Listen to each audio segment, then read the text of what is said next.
So you're in a new space. You're the new person in the group, new guy, new gal. You just showed up, and now at this point, you know it's time to show and prove. You want to fit in. You don't want to make any waves, ruffle any feathers. You just want things to go smoothly. Well, you either care or you don't care. Um, for me, in some cases, I have cared, and then in some cases, I realized it didn't matter. I just stopped giving a fuck. So, for this, my question is for you, doesn't matter. For you, do you really need to be liked that bad? So, in my case, anytime I come into a new room, my main goal is to be liked, to be honest. It's not really even to fit in. I don't care about fitting in.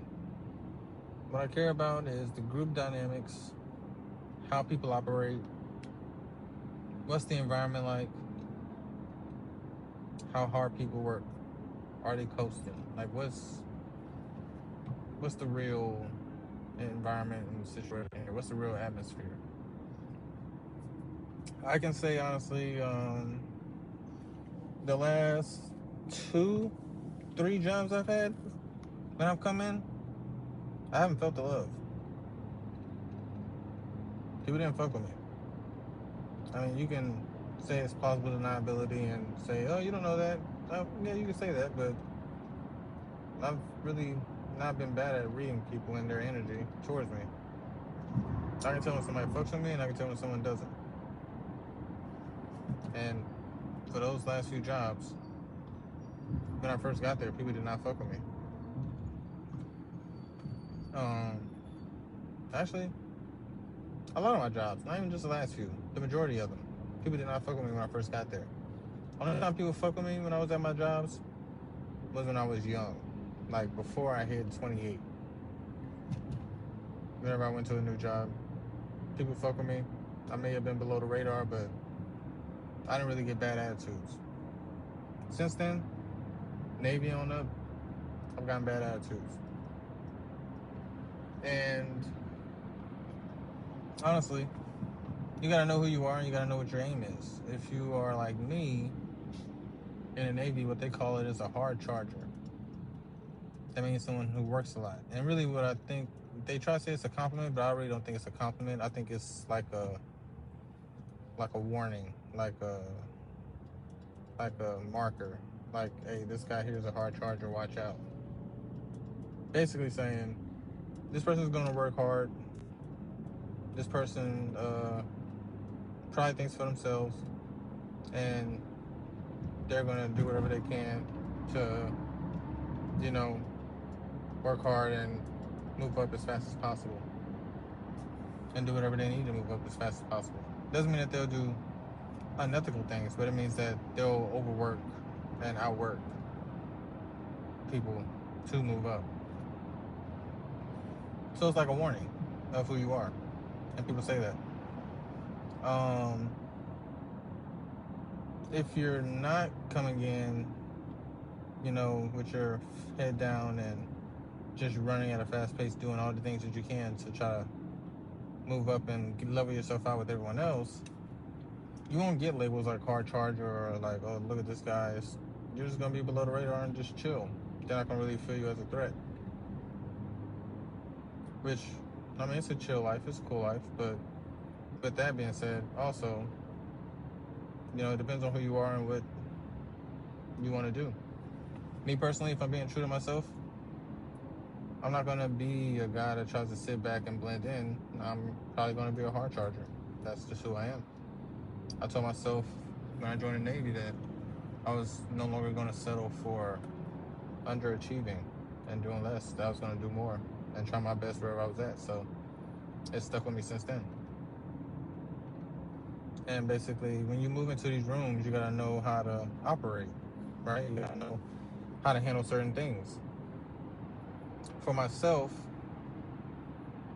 one thing has been consistent. People may not like you. People may not fuck with you. Mainly because of your work ethic. But they may not like you at all because of that. But in the end, if you are not an asshole, then even with you being a hard charger, you do what you're told, you respect everyone, you be nice to everyone. It doesn't matter how much they dislike you. They have no excuse really or no reason to punish you or try to get you out of there.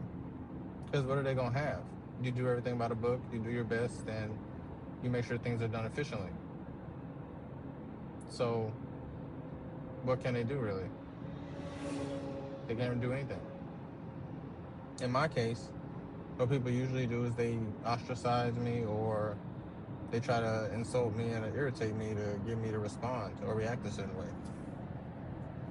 And of course, it's not who I am. I don't do that. So it doesn't work.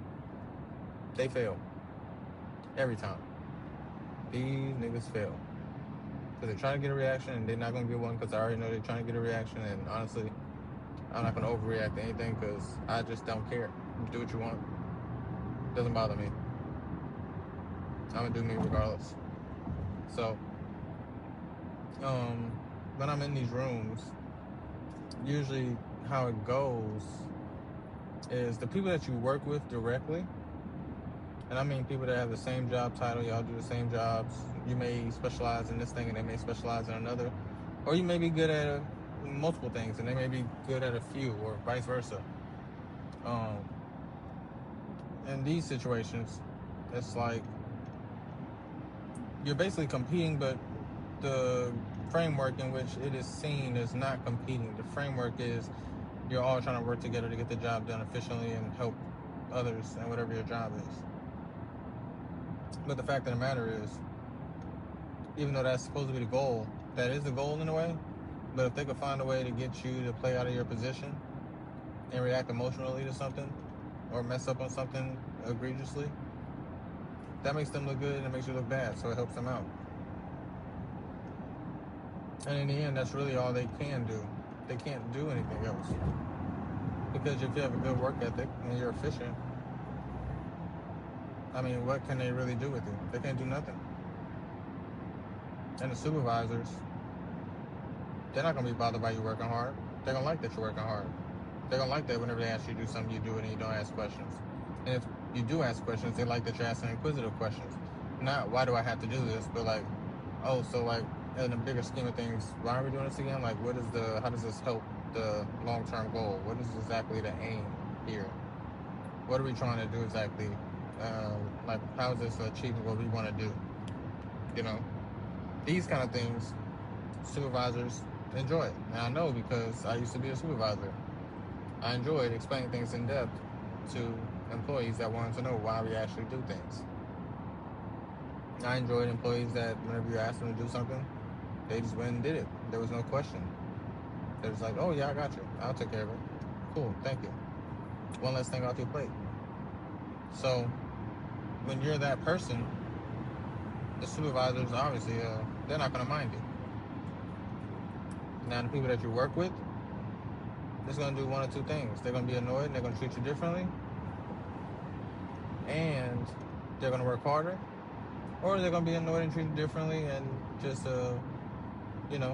find excuses for why they're not doing what you're doing. But in the end, they still might get annoyed. That's like inevitable.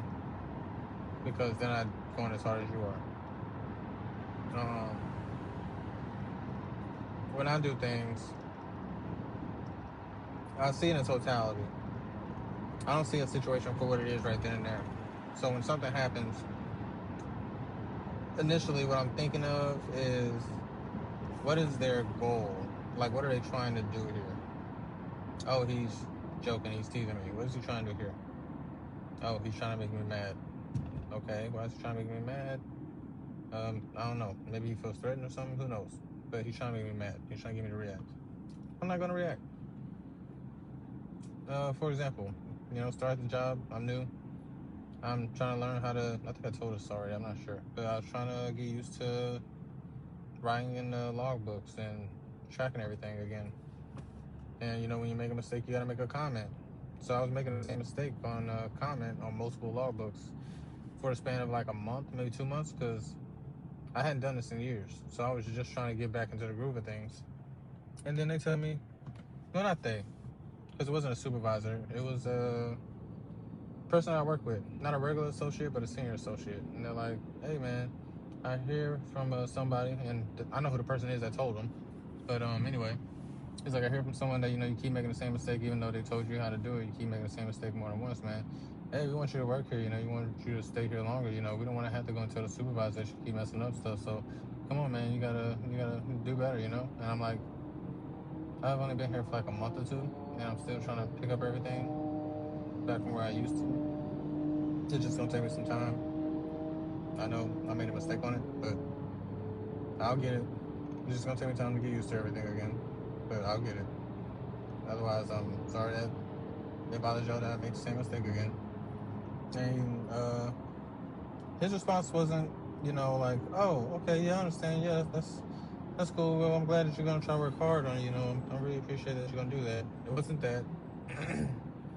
His response was, man, that's amazing, man. You're so calm, cool, and collected. I'm surprised. Most people get mad when we say stuff like that, or when I tell them stuff like that. You don't get mad at all. You're just cool and calm about it. So then I'm like, yeah, that's just who I am naturally. It's just what I do. So it's no big deal. Now, obviously, I said that, and that was it. That did the situation. But at that point, how are you supposed to think about that? How are you supposed to take it in? You can't just take it in as a regular situation. It happened, and that's it. But for me, that's not the case. I feel you have to go deeper. Because what people say is important. And when people talk, they reveal their true intentions. So yeah, I made a mistake or whatever. But when he delivered the message, he didn't have to say, we still want you to work here. He didn't have to say, we don't want to have to tell the supervisor. He didn't have to say all that. But he did. So, not just that, he literally mentioned, I'm surprised you weren't mad. Most people get mad. It's like, okay, so were you telling me this because you're trying to motivate me and get me to try to, pick things up more quickly? Or were you telling me this expecting me to get angry about it? Like, what was the goal here? Because you could have told me all that and leave that part out. Just don't need to tell me that part. Why are you surprised that I'm not mad? Why should I get mad? I make mistakes. People don't like it. It is what it is. Why should I get angry that someone told you about it? And that you're confronting me about it? It's nothing to get mad about. It's nothing to get mad about at all. So, after that situation happened, I thought about it. I was like, okay, I'll see what the situation is. And I know who told him. So I'm like, okay, well, they obviously told him something. And then at that point, when you're dealing with the situation, what you gonna do? You're gonna confront them? Be like, why are you gossiping about me and telling this person that, I'm making all these mistakes when I literally just started here a month or two ago? Like, are you gonna do that? Like, what is the positives in doing that? Okay, you got your point across. Cool. Now what? Now you're seen as hostile. Cool. Now they actually have a reason to go to the supervisor and tell them that you confronted them about something. So now there's an issue. Like, so, in the end, is the juice really worth the squeeze? Is it really worth it to do all that? In my opinion, the truth is no. Not everything is worth the response. Like I said in the previous episode, you choose your battles, and you choose your battles wisely. This is not a battle that needs to be fought. It's simply a temporary situation that's going to pass. The way I saw it, they did that, and it wasn't the first time that they corrected me on stuff, and not even just that, it's that they corrected me on stuff that I already had been taught, and then they're like, why you do it like that? I'm like, I was told to do it that way by so-and-so, and they're like, oh, that's not how you're supposed to do it, and then I'm just like, okay, but in the end, that was how I was supposed to do it. I didn't do it wrong. Same person. But, the way I handle it is like, it is what it is. Let it brush off my shoulder and kept moving. I ain't say nothing to nobody. I ain't treat anybody any differently. I wasn't mean to nobody. Didn't become condescending. Didn't confront anyone. I just kept on working and learning. And just kept trying to get better. That's it. Because the fact of the matter is, once I do learn how to do this and I do get back in the groove of things, there's nothing that you'll be able to tell me. Plain and simple. So I'm not worried about you being bothered by me making mistakes. I'm going to make mistakes. I don't care about making mistakes. You should want to make mistakes. Because that means you're trying at least, and you're not being neglectful. You're trying and you're learning. That's all that matters. So, in that situation, I didn't say anything. I kept moving, and in the end, that situation was a temporary situation and it never came up again. Mainly because I got better, but also because they realized that that shit doesn't faze me. That's not gonna make me mad. It doesn't bother me. It's what it is. Keep moving. So when you're dealing with people and politics at work and things of that nature, and not even just that, just opportunities, in the room. You don't need to be the loudest person. You don't need to be the most exuberant person. You just need to be the most consistent, the most focused, most calm, unrattled person. Because everybody else can panic, everybody else can get angry because of a situation not going their way and all that. But you're the rock. You don't move.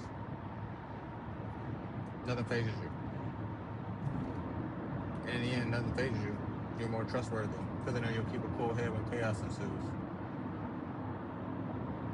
So you just gotta stay cool, calm, and collected. Plain and simple. And if you're not that, it's not impossible to get that way. You just have to practice. Work on being that. The more you work on being something, eventually you can become that way. You just gotta give it the time and the energy. So that's all you gotta do. I wanted to say also, when you're going into new rooms in general, your main goal is to analyze the environment. Know what you're walking into, even if you don't know what you're walking into. Plain and simple, if you don't know what you're walking into and you're walking into this environment, you analyze it immediately when you step in.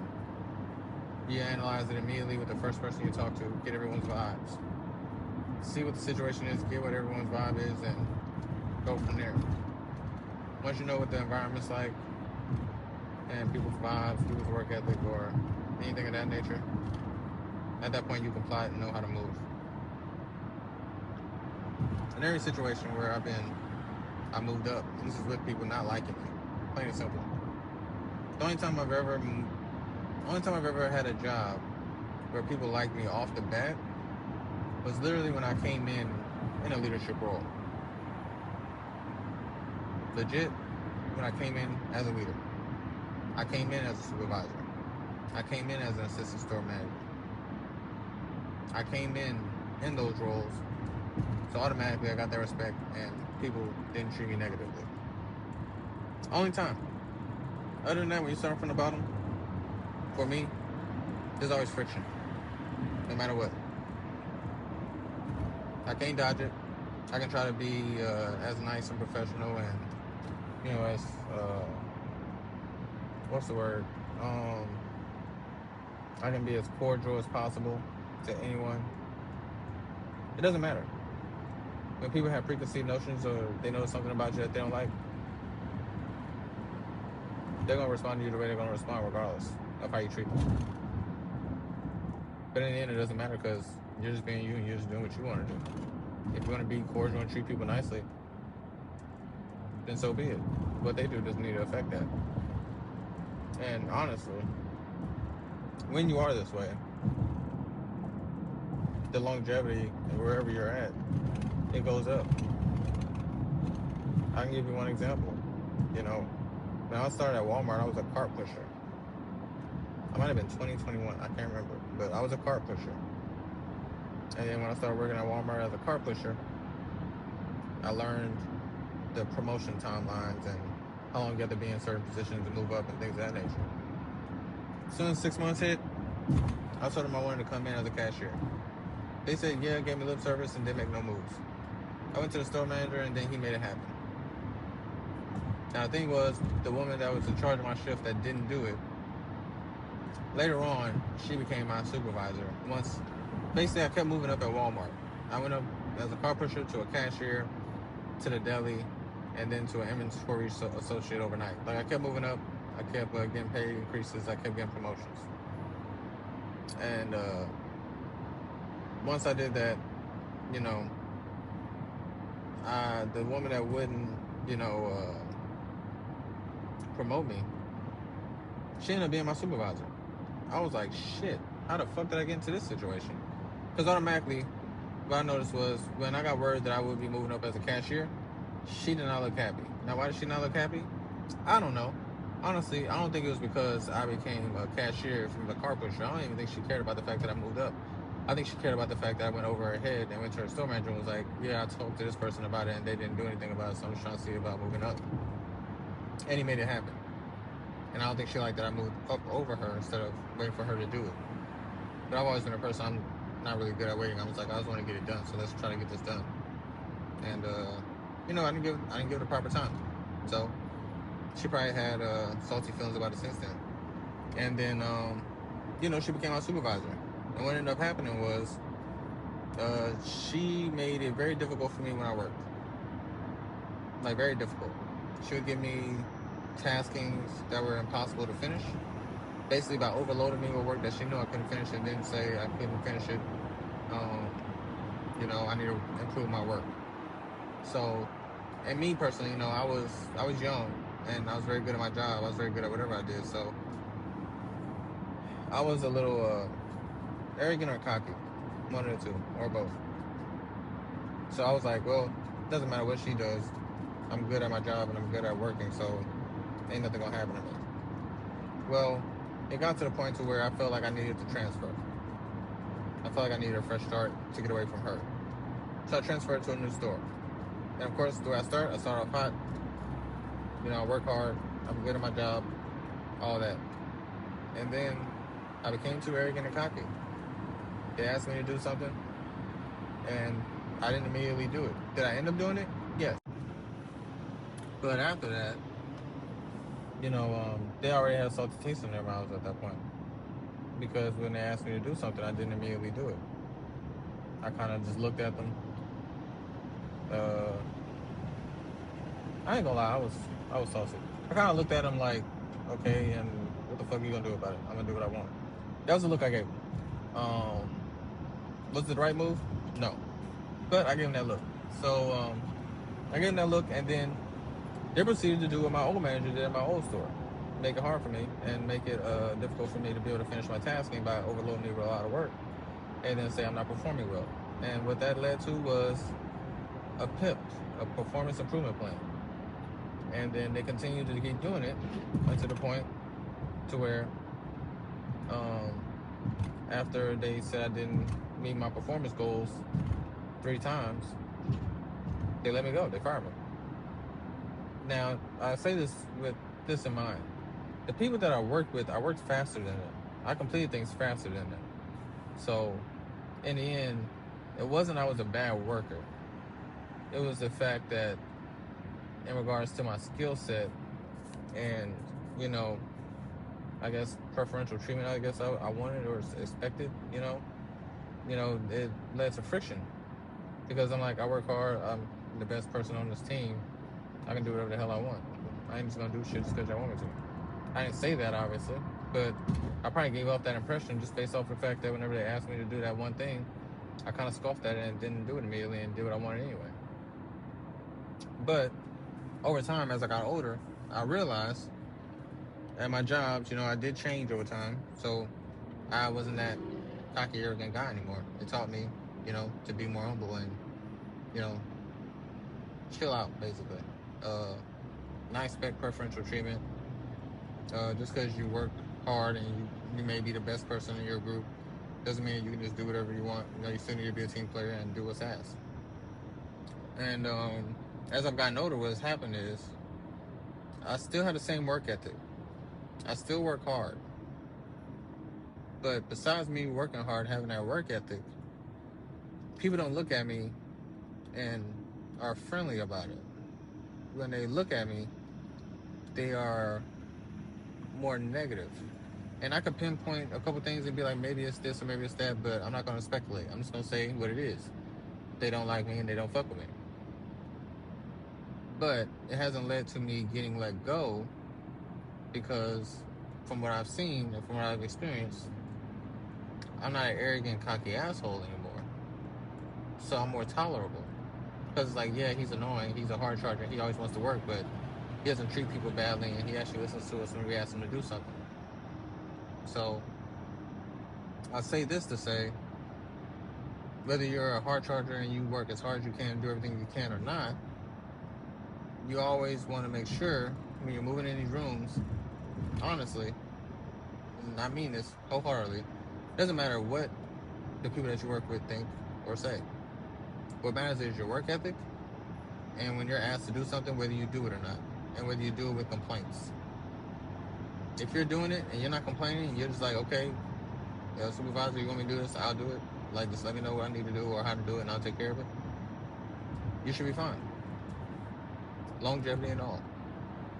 But if you're a person who works hard and, you know, you're very efficient at your job, but you're kind of an asshole, kind of a handful, you kind of do what you want regardless, and when they ask you to do something, you kind of question it instead of just doing it just because you know that you're good at whatever you're doing, that you feel they need you. In reality, no job needs you. They're going to replace you at any moment.